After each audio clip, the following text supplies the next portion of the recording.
I'm not pulling in my driveway. We all know what that means. It's time for the Drive to Work, Coronavirus Edition. So last time I had on Michael Ryan and we were talking about the story of Tempest, but we only got halfway through. So I'm having him back so that we can tell the rest of the story. So hey, Michael. Hi, good morning. Hey, glad to be back. Thank you for having me. Okay, so last we left, our heroes had a plan. They were going to use their ship, which the ship got kind of repaired. The ship was repaired enough to fly, but not enough to be able to plane jump. So we'll get to that in a second. But they're going to sneak into the stronghold, which is Volrath's lair. And the elves are going to attack up front, and then there's going to be a giant conflict was the idea. So one of the things that we needed to do, so let's talk about Urtai real quick. So we knew at the end of the story we needed to get from Wrath to somewhere else. And to make things complicated, we broke the way they had to go between planes. So we invented something called, what was the name of it? It was the portal.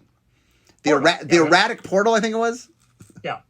And so at the portal, we get a chance to meet one of the Soltari. Lena was her name. So once again, I explained last time that we had a mechanic in the set called Shadow, and shadow creatures couldn't be blocked by normal creatures and could only block other shadow creatures. It's kind of like flying a little bit, although flyers can block non-flyers. It's sort of a pseudo flying. And we had to explain it. So we explained it that when Volrath was pulling creatures from elsewhere to make this artificial plane, some of them got stuck. And we wanted the shadow characters to play a role here. So Lena played a big role.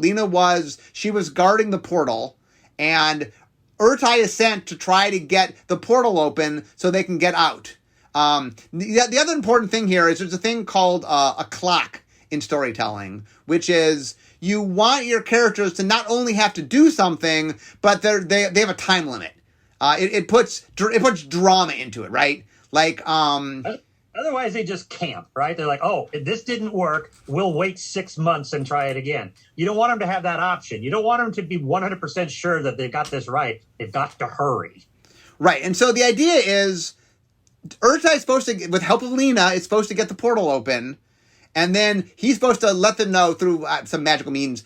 He's a wizard. Let them know that it's open.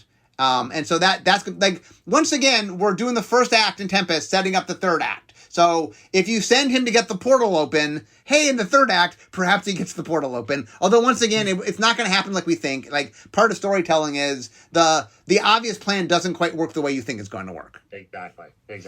So we set that once again. We're trying to set up. Act 1 is all about setting up Act 3, right? A lot of what you're trying to do is get the things into place so that you have what you need. Okay, so. Anything you want to add? Anything before we get to? Yeah, I want to add one more thing. I just want to note one more thing. Is that as we talked about last time, you get more drama and more story, and especially in a great big expansion by splitting the characters up, which we had done because then we brought them all back together with the elves. So from a story perspective, you can see when Urtai needs to stay behind at the portal to try to get it open, and the Soltari are there, kind of messing with him, saying, "Hold on, what are you doing here? Why are you messing with this?" We have once again separated a core character from everybody else, and he's all alone. We still have people who are prisoners. We still have Tangarth and Karn being held prisoner aboard the Predator, and now we've separated out Urtai. Well, we should potentially sacrificing characters. We should explain that there's a little more to the story with Tangarth and Karn. We should explain real quick. So Karn is taken on the ship. Tangarth jumps on it and is hiding on the outside. Like, they don't know, the Predator doesn't know Tangarth is there, right? He's tagged along, but secretly, they don't know that. So, when they get back to the stronghold, Tangarth actually breaks Karn out and is rescuing him.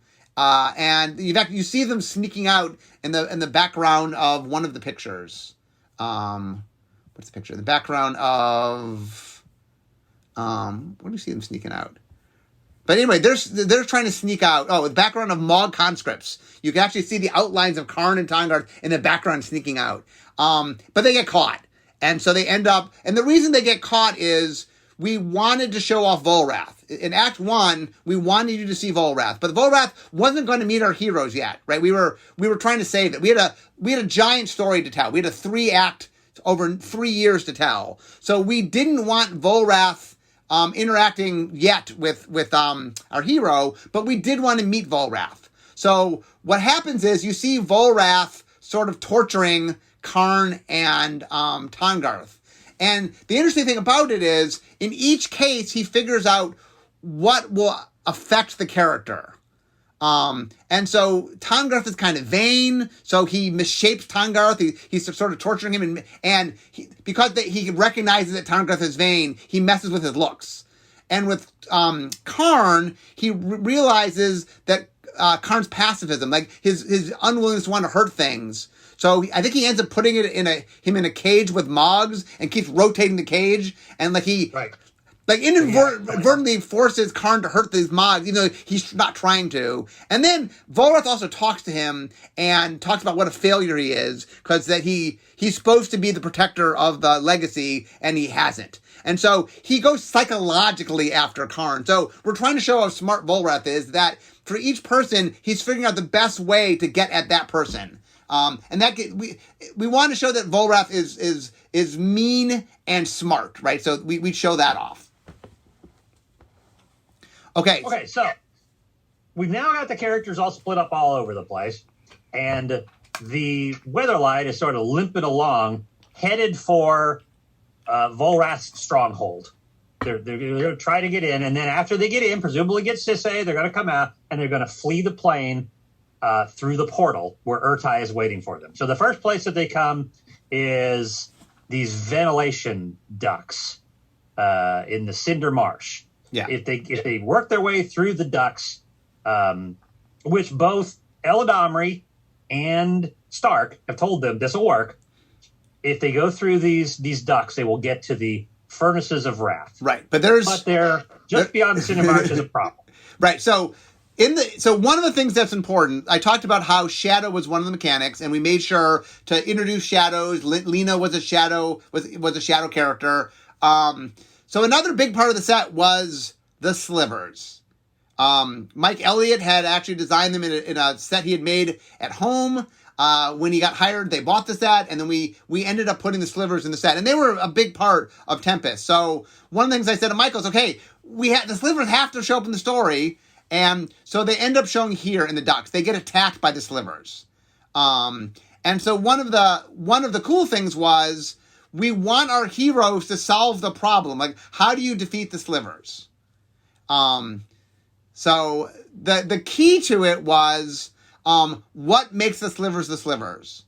And Michael and I, when Mike Elliott gave us the mechanic of slivers, I think in Michael's version, like a creature had fallen from the heavens and broken to pieces, and the slivers were slivers of this being. But we're like, okay, that doesn't work at all. So Michael and I reconcepted it, and we said, okay, well, mechanically, whenever I have one in play, it grants an ability to all the others. What does that mean? And so the idea we came up with was that they were shape changers that shared a hive mind. So the idea was, if one of them learns how to make wings, maybe it goes off and looks at birds and mimics birds, and it figures out how to grow wings. When it gets in the hive mind, anybody knows how to grow wings. So the reason that any of them can now fly is, as long as that one's close enough to be part of the hive mind, now any one of them knows how to grow wings, because they can change their shape. But it's distance-based, and that was a big part. We needed to give them a weakness that we can then exploit in the story. So the idea is, when they're near each other, they have a hive mind, but if they're far enough apart from each other, they don't. Right. And they have a queen. We should mention the queen, because it was a relevant card in the set as well. Right. The Sliver Queen, which a lot of people know because she's a very popular card, shows up in the second set, I think, in Stronghold. She also, by the way, is a prisoner. So real quickly, the backstory of the Slivers, those who know backstory of Slivers, is when Volrath is making his artificial plane, he's peering in on other planes. This is back when there were portals and things that now in Magic, if you have planeswalker, get from plane to plane. But back then, there were portals. And he's able to use portals to pull things from other planes. On another world, a plane we haven't visited yet, he finds the homeworld of the Slivers. And Volrath is a shapeshifter. So he's really enamored with these little shapeshifters, and he ends up taking a bunch of them and pulling them to his world so he can study them, because he's really fascinated by them. And then he makes some artificial slivers, which is what the metallic sliver is, so that he can monitor them. Notice that the artifact slivers, the metallic slivers, are the only ones that only get abilities and don't grant abilities. And that was us making a little nod that these weren't real slivers. They were just sort of mimicking things, and they were getting information. So when they fight, the slivers attack. Hannah, who's our artifact expert, figures out that some of these aren't real, that they're not real, but they're artificial, they're artifacts. And she uses her magic to destroy the artifact ones. And then I think it's Hannah that figures out that they're location-based, meaning them sharing abilities has to do with how close they are to each other. So the key to defeating them is, Michael? I couldn't remember to save my life. The key to defeating them is spacing them apart. So what happens is... moving them away from each other. By moving them away from each other, they're easier to handle because they don't have all the abilities. And so they end up luring them away from one, and sort of they keep taking away the one that's apart from the other ones. And so they start luring each other's away. So they figure out the weakness of the slivers to defeat the slivers. I'm embarrassed that I don't remember that. There's a moment of embarrassment there. See, this is what happens, folks, when you do stuff 20 years ago. Like, I recognize my son periodically because he comes home. But every once in a while, something that I did in my life is just gone. I don't even remember. I remember all these character names, and he says, how did the slivers... This is why we should have talked before we got together. Okay, so the next up... So there's... As true of anything, 3 has a power in storytelling, right? Like when I have to solve something, it's like, oh, there were 3 challenges to solve. You'll notice the number 3 shows up a lot. So we had 3 challenges. So the first was the ductworks where the slivers were. Next was the Furnace of Wrath. So we had made... It's on fire. I had made 2 cards in the set. One was called Furnace of Wrath. One was called Death Pits of Wrath. They were just cool cards. Furnace of Wrath doubled all damage, and the Death Pits of Wrath killed things. And Michael and I ended up naming them... in fact, I think we named the Death Pits of Wrath before we named the Plane of Wrath. I think we liked Furnace of Wrath and we liked Death Pits of Wrath. Like, well, if we're going to have Death Pits of Wrath, I guess it's got to be Wrath. Why would it be the Death Pits of Wrath? Let's just call it Wrath. That'll work. And so the furnace, the idea was it doubled damage, but it was representing of just this fiery, like, volcanic hellscape. And so the problem is they have a wood ship. So traveling with your wood ship through a super hot place, it keeps catching on fire. They managed to get through it, but once again, we put the ship through a lot. The ship gets damaged some more because it catches on fire a couple different places. I seem to recall that we injured our healer, Orem. I think we did some damage. I think we might have injured. Yeah, Orem might have got... Well, I think Orem healed... I don't know if Orem might have got injured, but we injured a bunch of people got burned, and then Orem had to heal them because they got burned. But we luckily put a healer on our crew, which allowed us... One of the secrets, as someone who reads superhero comics all the time, one of the things all team comics tend to do is they put a healer on their team so they can really beat up their team but then heal them. So we put a healer on our team. Okay, which gets us to the Death Pits of Wrath. It's a wrath. And also in the Death Pits of Wrath, there's a card called, I think, Carrionet. So there's this creature that jumps out of the graveyard in the set and grabs creatures and can kill them. And so we had the Carrionet. So they're going through it, and the Death Pits are where all these dead creatures are, and they jump out, and they're trying to pull you back into the Death Pit so you'll die with them. And the Carrionet is the thing that jumps out. But what is it that saves Gerard? You keep doing this to me. I do remember. This one I happen to know. Okay. This one I know. I believe that Orem, our semi-healer, there was a card. I want to say it was Orem's Prayer, Orem's Blessing, Orem's Prayer, and does something to Gerard that allows him to fight back and draw their life essence or something whenever they attacked him. Yeah, Hero's Resolve and then Orem's Prayer. Yeah, and that's how he survives. Right. So she sort of she buffs him, if you will, to use some video game. She buffs him, and he's able to defeat most of the Carrionets. But one Carrionet is not accounted for. So this was another little thing we set up. So let's talk about Squee. We haven't talked about Squee yet. Wait, before we get to Squee, by the way, you mentioned Aurum. I realized last time we talked about all the cards but Aurum. Aurum's the one card we didn't talk about, that legendary creature cards. So Aurum, when we decided we wanted a healer, we wanted sort of a doctor for our crew, we decided what's the most iconic healer in all of Magic at the time, and it was Samite Healer, right? The card that was an alpha, it taps prevented damage. And so we decided to make Aurum a Samite Healer because we were trying to be as magic-y as we could. So the card, instead of preventing 1, she prevents 3 just because she's like a super.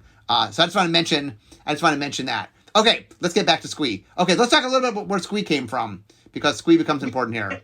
Every story that's going to be intense and have, lots of great risks to your hero needs some sort of comic relief. Sometimes it works. Sometimes it doesn't. Nobody's mentioning Jar Jar Binks here. But you need to have a way to step back from it and say, oh, okay, I can catch my breath for a second and reassess. And the characters who are going to be your comic relief still need to have an integral part of the story. They need to be involved in what's actually happening and not just an observer commentating on it. So we introduced the Goblin Squee. And we introduced very early on that he was the comic relief. And so one of the things we introduced, which shows up in this set, there's actually a card called Squee's Toy, which, by the way, is a pun that every time I say that, people always go, oh, I never realized that. So like Squeeze, like Squeeze, Squeeze Toy. Squeeze Toy. But anyway, the idea was that, so on board, so real quickly, the legacy, Gerard's destiny is that he, along with the legacy, will save the day and defeat the Phyrexians. Is this big thing? We don't even know the Phyrexians are involved yet, by the way, which that happens later on in the story. But Gerard is supposed to one day save the day. The legacy are all so. We later learn, although this wasn't part of our original story, but it later became part of the story. Urza was the creator of a legacy. It was Urza's legacy, if you will. And there are a lot of artifacts. And so one of the backstories of this, real quickly, is Vul was Gerard's adopted brother. He was the son of Kondo, Sidar Kondo. And Vul really resents Gerard and his relationship with his dad. And Vul has a strained relationship with his dad. And so part of the story is Vul ends up stealing the legacy and selling it. Meaning he to try to get back at Gerard, he ends up killing his father and stealing the legacy.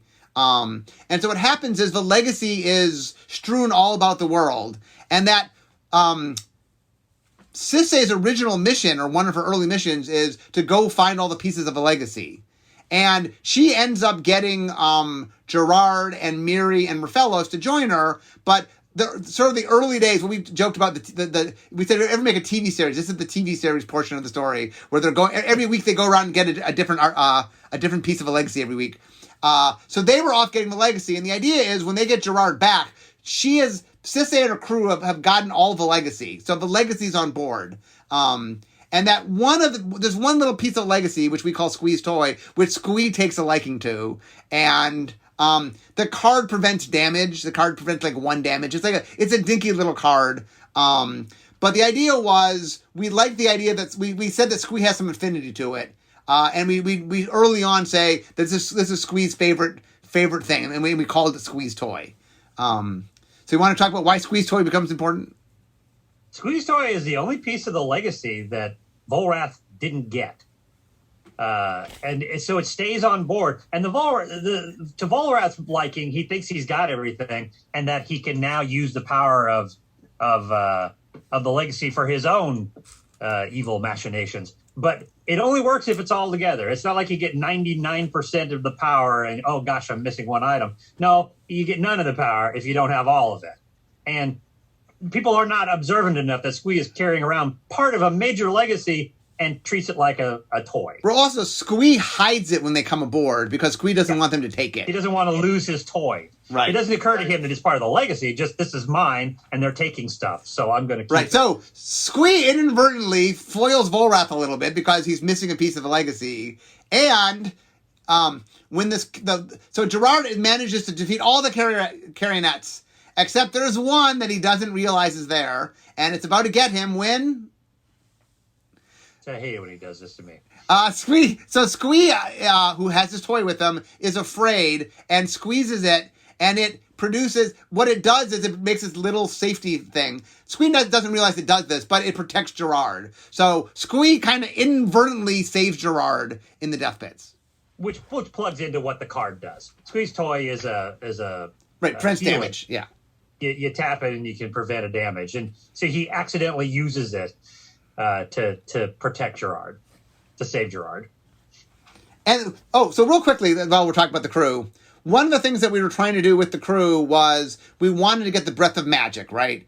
And so we really wanted to, part of what we needed was the story needed certain components, right? We needed somebody to be able to fix the ship. We needed someone to fix the people. We needed somebody to know where they're going. We needed some fighters. We needed people to be able to do all the component pieces of the story. And another important part was we wanted to make sure we hit all the colors. Like Magic's a 5-color game. So we made sure that we had white characters and blue characters and black characters and red characters and green characters. And we even had an artifact character. We had Karn to be an artifact character. That's right.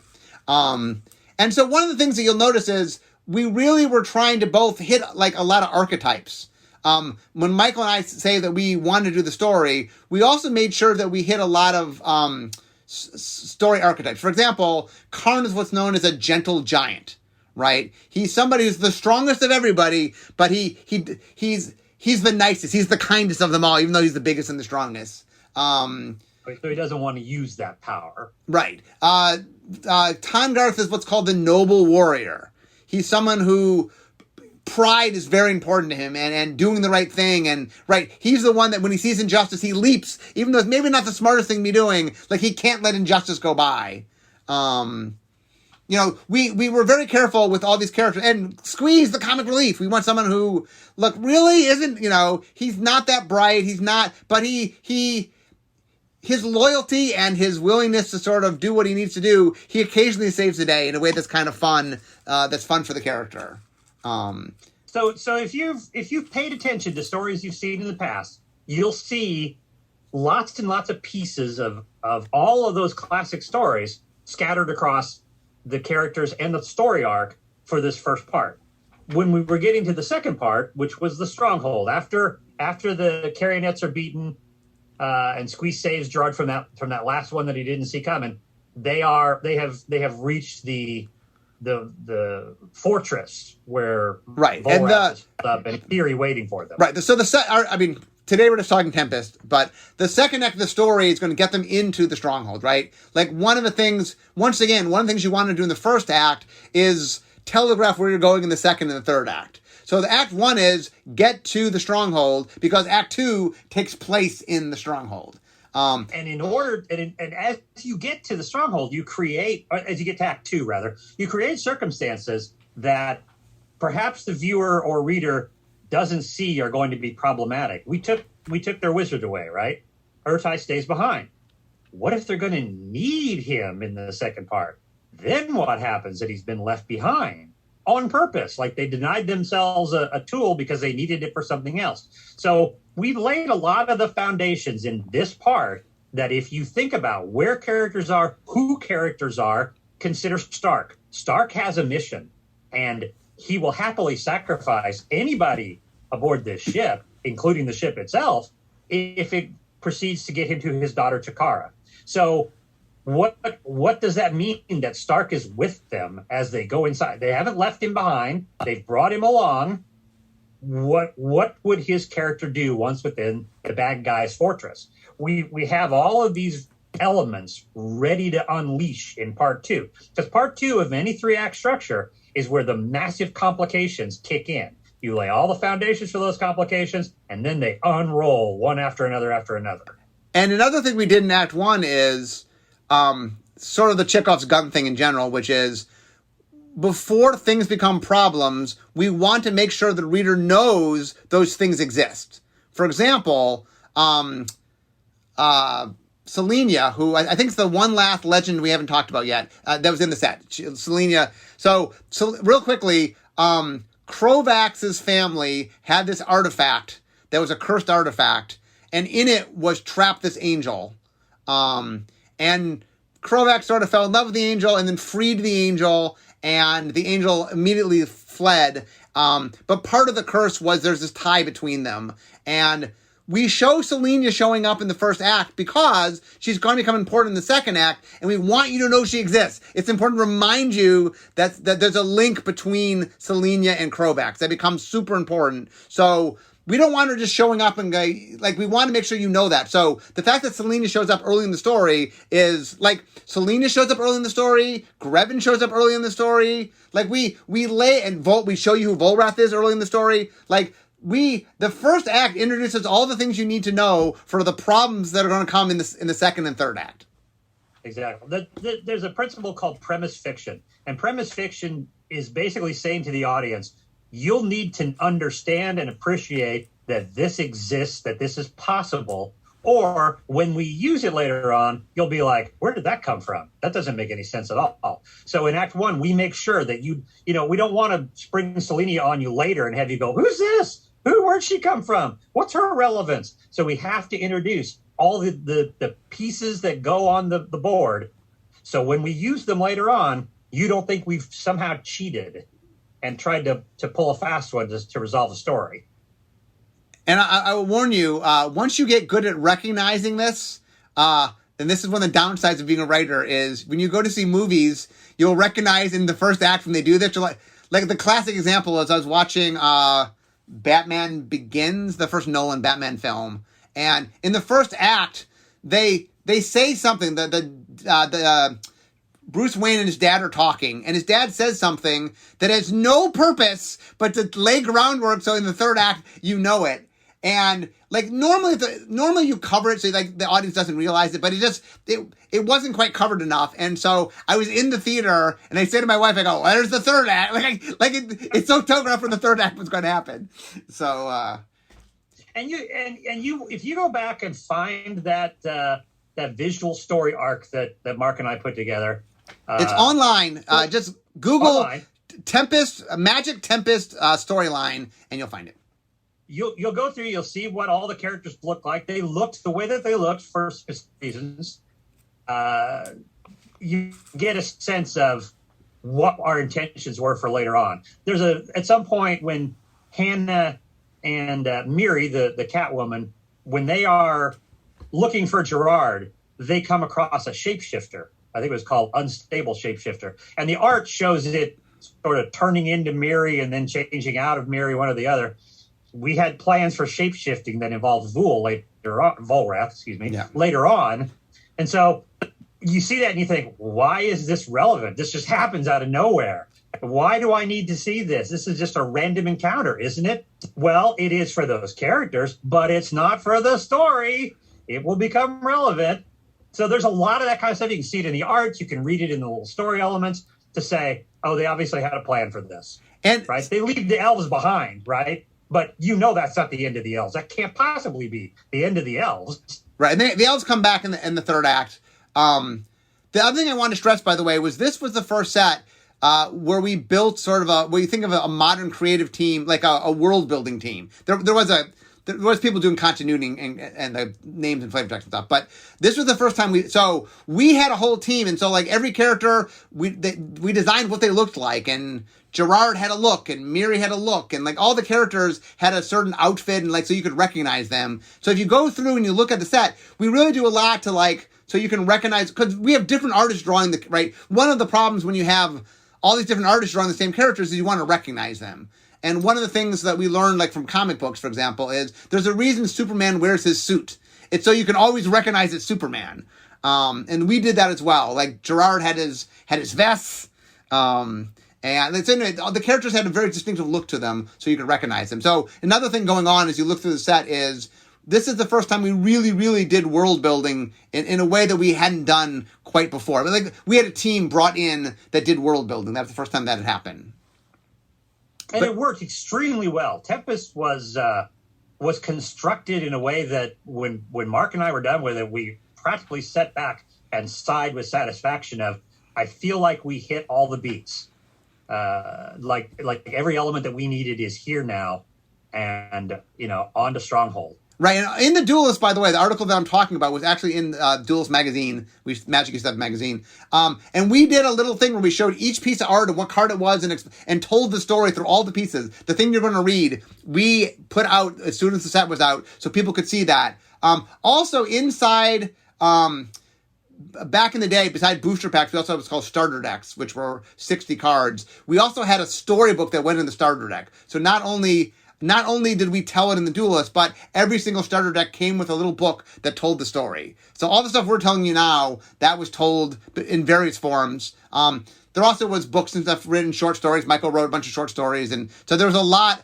Anyway, if you're interested in the Weatherlight Saga and know nothing about it, there's a bunch of material on it that you can read. There's books and stuff. And so anyway, there's a lot of stuff you can go back and look at. But I can see my desk here, so I know we got to wrap up. The whole point of the last podcast and this podcast was to show you a lot of effort went into the story in Tempest. It wasn't just like we threw things down. Things happen for a reason, and there's things we were highlighting stuff so we could pay them off later. And there are even things that, Michael and I stopped working on the story, so some of these didn't pay off, but there were even things that we set up here that were supposed to pay off in the second year or the third year. So there was a lot of stuff we were setting up. Not all of it ended up paying off, but we did do a lot to set things up. So there was a lot of structure here, and I'm hoping that Michael and I today sort of showed you, there's a lot of components that go into making a story. So if you ever want to see those characters and learn a little bit more about them, and Mark will have to tell you the details if these are even still out there someplace. At one point, we did things called Vanguard cards, and they were like oversized cards that you played that affected the entire playing field between you and your opponent. We did them for all of the key characters here, and there were story elements on all of those cards that would tell you a little bit more of the backstory. Right. So if you want to go onto Gatherer, or any Magic database of your choice, usually those databases will have the Vanguard cards. So if you just look up the name of the character, the cards are named after the character. So if you look up Gerard, it should show up. And there was a paragraph. Normally on a Magic card, because these were bigger cards, you only have room for like a line or two. We had a whole paragraph. So every card really goes in depth about the characters. And like I said, there's a short story anthology. There's short stories that were posted online. There's a lot. If any of this sounds interesting to you, the Weatherlight Saga is a 4-year story that took place. Actually, it's slightly over 4 if you count the prologue. So it started in Weatherlight and went all the way through Apocalypse. So if you're interested in that, there's a lot of fun stuff there. This is giving a little taste of just the beginning. I just wanted to talk about how we did it for one set. But if any of this sounds interesting to you, there's a lot of material out there if you want to learn more about the Weatherlight Saga.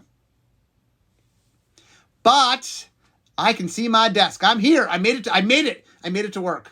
So now I got. Would you let me out now? I can't get out of the building. I went in with Mark, but I had. Oh wait, this is Mark's house. Yes. Wait, I know how to get out of this house. I've been here before. So anyway, guys, we all know what that means. It means the end of my drive to work. So instead of talking magic, it's time for me to be making magic. So thank you, Michael, for being with us on two podcasts. Thank you so much. Ooh, I got to be on 2 podcasts. Thank you so much for having me on board. It was really fun. And to all of you, I will see you all next time. Bye-bye.